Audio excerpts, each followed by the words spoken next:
Hi, I'm here diagnosing my 545 with an N62 engine.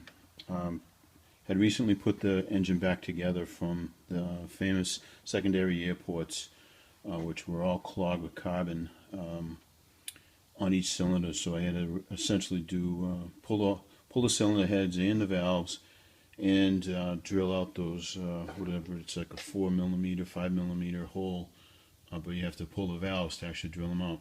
They were all clogged with carbon. So in the meantime, as I put everything back together, I placed a lot of O-rings and seals and various oil leaks that BMW's engines are famous for. Anyway, so when I put the engine back together, I get in a cylinder 3 Misfire, and I had previously checked out the fuel injectors. I had pulled all them and set them up with slight compressed air and a 9-volt battery set up with some injector cleaner, and clean them out. They all worked, and just toggle with a 9-volt battery, and that that proved out well. So wasn't the fuel injectors. And then I swapped the spark plug around as well as the coil packs around, and I'm still getting cylinder 3 misfires. It's really staying with cylinder 3. So thinking that's mechanical, a potential head gasket or a leak getting into the cylinder. But I have this set up, a Leakdown test set up. So to get, prior to that, getting the top dead center, I use my my Syntec fiber optic camera, and you can poke that down into the cylinder and basically view the piston as you rotate and get to top dead center. So this really was handy, using that for each of the cylinders. And with this setup that I'm using, I got this from YouTube. Rickpin06A described this setup, so I want to give Rick his due. Check valve, compressed air coming in here with a regulator. A valve disconnect with a check valve here. This is where the disconnect is with the check valve. And then going into the compression gauge setup with the Schrader valve removed down in the bottom there. But piece in here was this coupling was filled with the adhesive, the weld. I used J weld, is it? J and B weld. Fill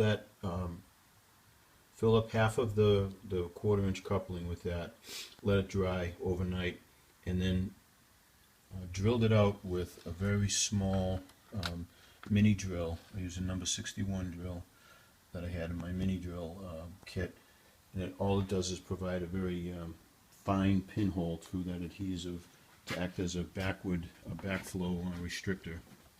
So you pump it up, this setup to 100 psi, and before connecting the compression tester hose, set this to 100,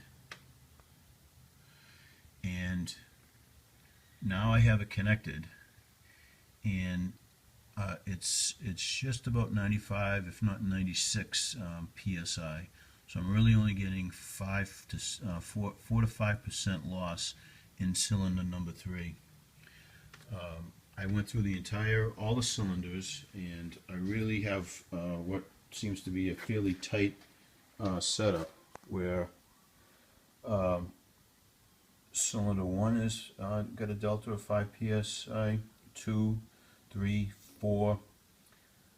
All have 5, so that's on one bank, and the other bank is even tighter. I'm getting 3 to 4 psi loss, or percent loss on all the cylinders. So doesn't appear to be a head gasket, but I'm still getting a cylinder 3 misfire, so I have to check that out. with electrical now. But before that, I just noticed momentarily, just a few minutes ago, I should say, that I'm getting drip in the back with coolant coming out the back underneath my car. And see if we can see. It's quite substantial.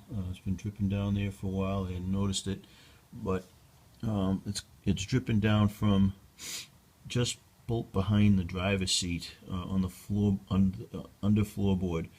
But I'm sure it's coming from something forward of that. So I have to now go look at what's causing that antifreeze leak before I get into the electrical on this.